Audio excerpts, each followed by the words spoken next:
I know you guys are tired of hearing me say that I'm behind, but I am behind. Anyway, just for the sake of fun, the thumbnail for this video is actually a picture I took at WrestleMania. I was at WrestleMania. It was awesome. It rained the whole time. I was freezing. We were at night one, and that was such a good hot dog. I mean, man, what a great night. It makes me so happy. The crowd was actually mostly where we were, cardboard cutouts of people, which was just really, really cool. Anyway, so we are working on this final paper. We are dashing to the end. We have about 2 weeks left. We are running out of time. So we got to start getting this dadgum paper together. And I got to start getting you some feedback on these papers. I'm hoping to have that done by early next week. Because I know I've asked you to turn in some pages in the discussion forum. So I definitely need to go and check those and give you some guidance. Anyway, I wanted to give you a little bit of advice today as we move in towards the final weeks. And it has to do with how to use and how to treat the information that you're gleaning from your research in your research paper. Now, remember, the research paper needs to primarily be opinion-based. You're not telling me just what you have found in your research. You're not just repeating things that you've seen. You're supposed to be using this information to try to put forward a point that you are trying to make within the paper as a whole. And that can be a little difficult to do. But what I'm going to share with you today might help you do that. So let's say for a moment that we are writing a paper about COVID-19. And we're talking about this new vaccine thing that's happened. The Johnson & Johnson vaccine has been put on pause. And everybody's kind of, freaking out about it, which honestly, there's plenty of reason to do that. I don't think it's as much of an emergency as a lot of other people do, but I definitely understand that sentiment. So let's say you've been doing research on the vaccines and you find a bit in a paper that talks about people's reaction to the vaccine. Let's say 45% of people say that they have no intention of getting the vaccine. Gosh, I hope not, but let's say you find that number somewhere. Now you want to talk about this number as a publication or a source has delivered it. So I call these data points. Anytime you find something that does not belong to you and is an idea that you wish to discuss that has originated somewhere else, you need to give it some type of what we call a parenthetical citation within your writing.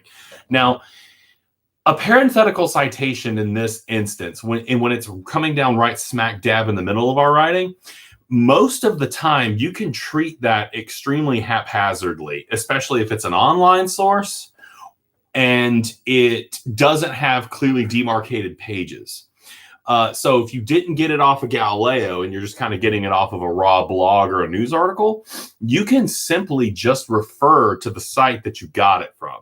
So as long as you have a phrase like, according to David Bailey on CNN, you've covered yourself as far as the citation is concerned. There are a lot of rules regarding how you cite stuff if you don't give the author's name and you don't give the title and all that stuff.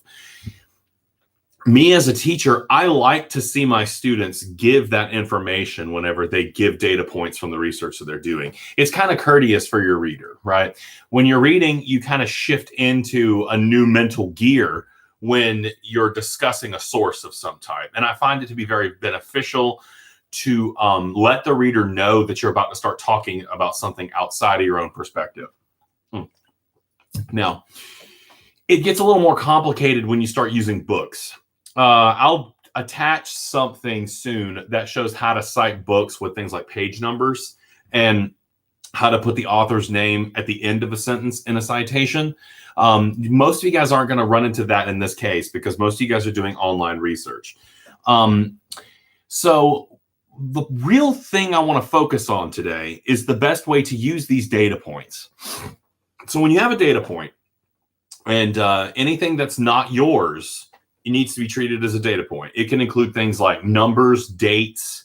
Anytime you're using a number of some sort, you need to stop and check what you're doing because more than likely you did not come up with that number. You didn't go and ask everybody in the United States of America how they feel about vaccine rollouts, right? You just didn't. So you need to give credit to wherever you're taking that from. Now, think about your paragraphing for a minute. As we are trying to fill up, a pretty good amount of pages for this final paper, I think the page limit for you guys is 6. As you're trying to fill up these pages, you really need to stop and think very carefully about strategically exploring these sources and getting the most out of them. You don't want to crowd a whole bunch of sources into a single paragraph because they're going to fight each other for attention. For a single 10-sentence paragraph, and I do believe you guys need to learn to write longer paragraphs because that's going to be extremely beneficial for you when you start writing longer texts. For a 10-sentence paragraph, I would say you need to really strongly consider using one source per paragraph. Now, for a lot of you guys, that sounds extremely difficult, but the opposite is true. Things get very easy when you start doing this. So for 10 sentences in one source, here's how you should treat it. And, I really need to make some sort of handout that kind of demonstrates this, because when you see it like shown visually, it kind of falls into place a little bit. The beginning of the paragraph should introduce the data point and the source. So if you're taking a piece by David Bailey from CNN, you need to tell me about the author. You need to tell me about CNN, how you found it, and what to look for. You're introducing that quote, right? You're getting me ready for that quote, that data point. Now, think about just cranking out a few sentences, just describing the source itself. Like, consider that for a minute.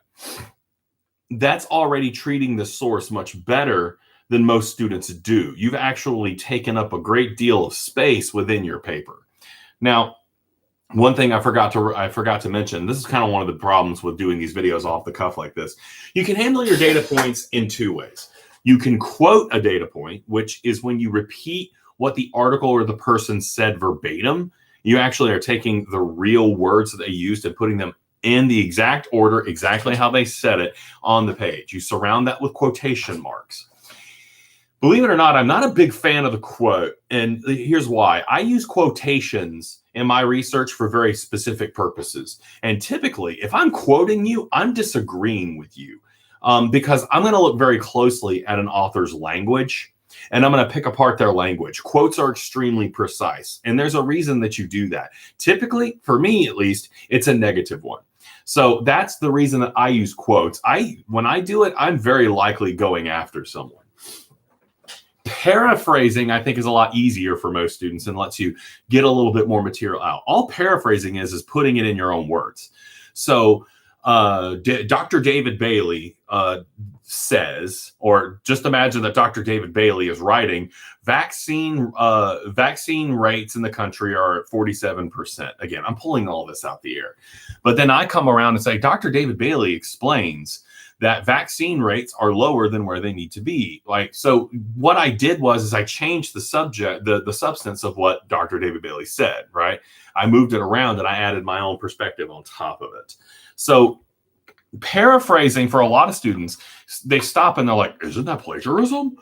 Not really, as long as you give credit to the idea and the place that it's coming from. You can paraphrase stuff as long as you're telling me where it came from. So the key phrase here is according to Dr. David Bailey. If you start a sentence with that, or somehow throw out the author's name or even the article page number or the article title before you begin paraphrasing, you're covered. You've done something that's perfectly fine.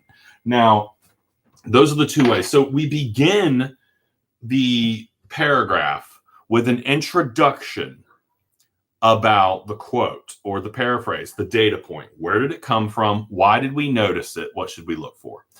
The middle of the paragraph has the actual substance of the data point, whether you're quoting it or paraphrasing it. That can trend a little upward too, rather than being exactly in the middle. So there's some wiggle room here. And then the paragraph closes with you analyzing the data point. Now, how do you analyze something? Because a lot of students don't know how to do this. And I realize when I do these YouTube lectures, I have to take a lot of time to define my terms. Analysis is simply breaking things apart and looking at the smaller parts and, commenting on it. You can do analysis on a data point very easily by answering the following question. Why is this important? If you are discussing why something is important, you're probably doing a pretty good bit of analysis, especially if you are talking about why something is important in regard to the overall theme or opinion of your paper. Now, think about what we just did there. We have a few sentences at the beginning of the paragraph that's just talking about the source. We have the data point, and then we close the paragraph with potentially 5 or 6 sentences explaining why that's important and providing context around it. You just wrote a pretty beefy paragraph, didn't you? You just produced a large chunk of writing that could very well be half a page or more. This is one of the big reasons that students struggle. Students begin a research paper with the idea that a paragraph can have 2 or 3 quotations in it. It can, but you're making it a lot harder for yourself when you do that because you're not making your research truly do the work for you, right? It's not doing much. It's just kind of sort of laying there flat. You want to make it get up and move, and you want to dig stuff out of it. So that's one of the primary ways to really generate content for this research paper. Now, I'm going to leave you with a very simple task for today. And I know I'm behind. I need to go back and grade all that stuff, which I am going to do. But I want you to write me a paragraph doing exactly what I just did. You find one of your sources, find a data point that you want to use, and write a paragraph with the introduction, describing what the source is, give the quote of the paraphrase, and then analyze it. Do that for me, and then put that into the discussion board, and then insert that thing right into your paper because it should fit in beautifully. So in any case, that's all for today. That's